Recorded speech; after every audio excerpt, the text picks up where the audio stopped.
The Economic Freedom Fighters Party in Limpopo is denying its members were involved in vandalizing a Vodacom store in Polokwane. A speaker at the Vodacom Journalist of the Year Awards last week accused the EFF's two top leaders of being abusers of democracy. eNCA Silindelo Masikane has been following the story. Slee joins us now for an update on what we know so far.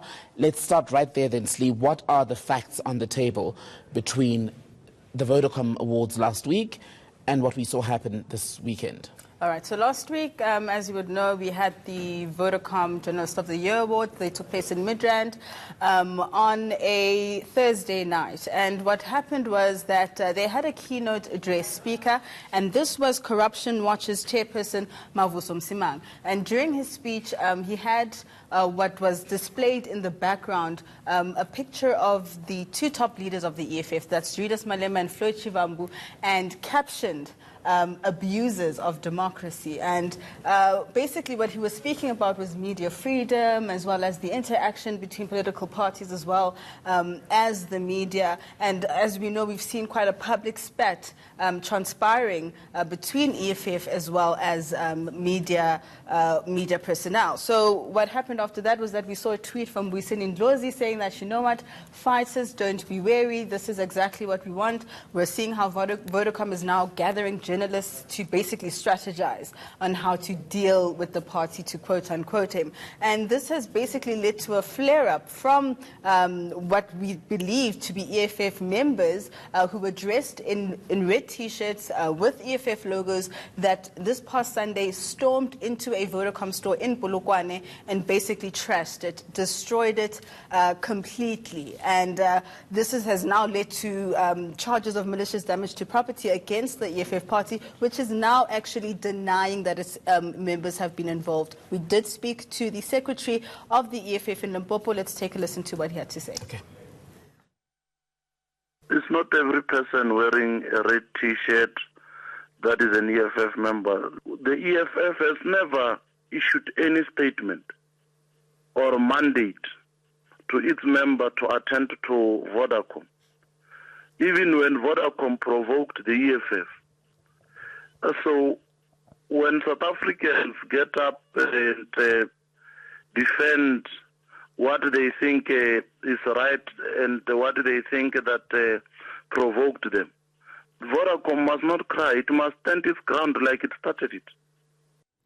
So, Silindelo, from what we're hearing from this EFF official spokesperson in Limpopo, he says they did not instruct their members to act against Vodacom, but at the same time, he's not sympathetic. So where is the condemnation from the party if these actions are not in line with what the EFF's position is on what happened last week?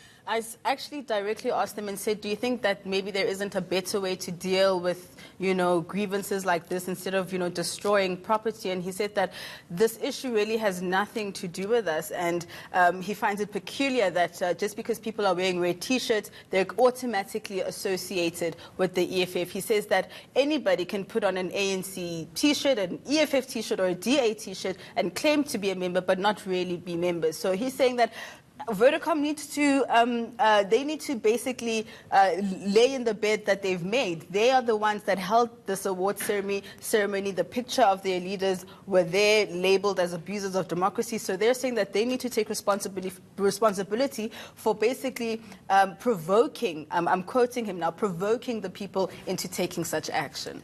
But what's interesting is he speaks of a provocation, but this wasn't a Vodacom speech. Yes. This was the chairperson of Corruption Watch, Yes. Vodacom Journalist, who made the speech. So why aren't we seeing members of the EFF march on Corruption Watch, for instance? Why is there not condemnation of Corruption Watch if their chairperson is the one who spoke directly about Julius Malema and Floyd Shivambu?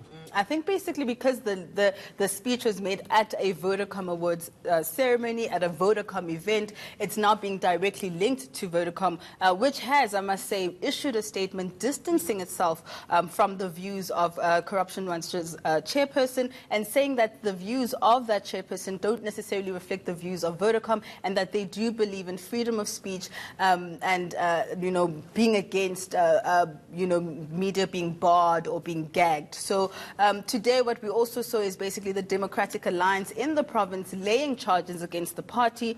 We did speak to them earlier on. Let's hear what they had to say.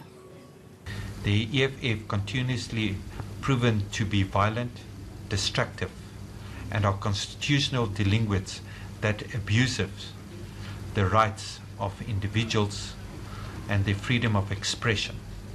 Despite the SAPS having access to the vehicle, video footage, video clips, photographs, no arrest has been made against any of the perpetrators involved in this obstructive crime. What are we hearing from Vodacom? What are they doing to protect their stores and staff? What we know is that a couple of the stores have actually been closed. Some of them aren't operating. But we do know that the police are, in fact, investigating a case of malicious damage to property. No arrests have been made, but there have been a number of videos circulating on social media, and that it will certainly play a part in the investigation. Just finally, as far as the EFF is concerned, I know we've spoken a lot about the reaction from Limpopo. Have we heard anything from the national leadership? Nothing on social media yet? Nothing on social media yet. Just that tweet from Ndlozi last week, but nothing since the incident took place over the weekend. eNCA reporter Silindelo Masikane, thank you so much for that update. We are going